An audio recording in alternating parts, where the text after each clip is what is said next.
प्यारे बच्चों, सुप्रभात। बेटा, जहाँ पहिया है हमारा पाठ पूरा हो चुका है और उसी पर आधारित क्या रहता है बेटे, हमारा परियोजना कार्य। तो उसी पर आधारित, उसी से मिलता जुलता परियोजना कार्य बनेगा हमारा आज की भारतीय नारी, सशक्त नारी। जैसे इस पाठ में जहाँ पहिया है, इसमें महिलाएं जागरूक हैं, सजग हैं और आत्मविश्वास से भरी हुई हैं। बिल्कुल वैसा ही परियोजना कार्य है हमारा सशक्त नारी। नारी मातृत्व की गरिमा से मंडित, पति के सौभाग्य से ऐश्वर्यशालिनी, गृह स्वामिनी, घर की व्यवस्थापिका और शिशु की प्रथम शिक्षिका, यानी कि इन सब महिमाओं से मंडित, शोभायमान। और इसी के उन्हीं नारी की इस महिमा के आधार पर ही, इस सम्माननीय पद के आधार पर ही महाराजा मन्नू ने नारी के लिए एक श्लोक लिखा है, एक उक्ति है उनके द्वारा कही गई। यत्र नार्यस्तु पूजन्ते रमन्ते तत्र देवता।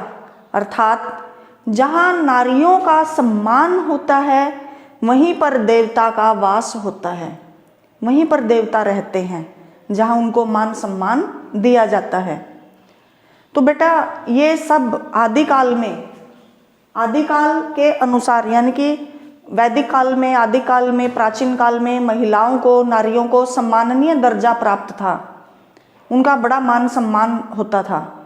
तभी जयशंकर प्रसाद ने अपनी कामायनी पुस्तक में नारी के विषय में लिखा है, नारी तुम केवल श्रद्धा हो, विश्वास रजत नख पग तल में, पीयूष स्रोत सी बहा करो जीवन के सुंदर समतल में। तो ये नारी की महिमा का गुणगान करती हुई पंक्तियां हैं। और वैदिक काल में नारियों को सामान्य दर्जा प्राप्त था, उन्हें शिक्षा प्रदान की जाती थी और जो कोई भी मांगलिक कार्य होता था, शुभ कार्य होता था, उनमें अर्धांगिनी की उपस्थिति अनिवार्य थी। बिना अर्धांगिनी के कोई कार्य या फिर कोई हवन यज्ञ सफल नहीं माना जाता था। तो उस दौरान की देवियों में जैसे कि अनुसुईया, देवी अनुसुईया है, शकुंतला, सावित्री, सीता, गार्गी, इन विदुषियों के उदाहरण दिए जा सकते हैं। तो ये उदाहरण किस चीज़ के साक्षी हैं कि उस समय नारियों को सम्माननीय दर्जा दिया जाता था, प्रतिष्ठित पद पर वो आसीन थी। लेकिन मध्यकाल में, इसके पश्चात मध्यकाल में नारियों की वह स्थिति नहीं रही। यवनों के आक्रमण के पश्चात नारियों की जो सामान्य दर्जा था उनका, नारियों का, वो छीन लिया गया और वो भोग विलास की वस्तु मात्र रह गई। अपनी अस्मिता को, अपनी इज्जत को, अपने स्वाभिमान को बचाने के लिए वो घर की चार दीवारी के अंदर सिमट कर रह गई, पुरुष की दासी बनकर रह गई। यानी कि मध्यकाल में महिलाओं की, नारियों की दशा दयनीय थी।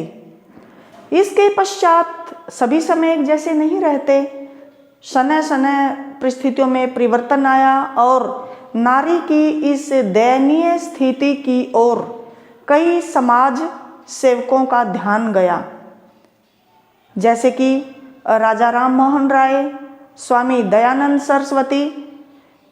इस प्रकार के समाज सुधारकों ने नारी की इस स्थिति से उन्हें उबारने के लिए अनेक प्रयास किए और स्वतंत्रता प्राप्ति तक नारियां पुरुष के साथ कंधे से कंधा मिलाकर चलने लगी। आज आप लोग देख ही रहे हैं, वर्तमान समय में नारी का रूप आपके सामने है। आज की नारी शिक्षा के क्षेत्र में ही नहीं, सेना में, पुलिस विभाग में, औद्योगिक क्षेत्र में, प्रशासन में, यानी कि हर क्षेत्र में पुरुषों के बराबर उनके साथ चल रही है, हर क्षेत्र में आगे बढ़ रही है। आज की नारी सशक्त है, जागरूक है, अपने अधिकारों के प्रति सजग है।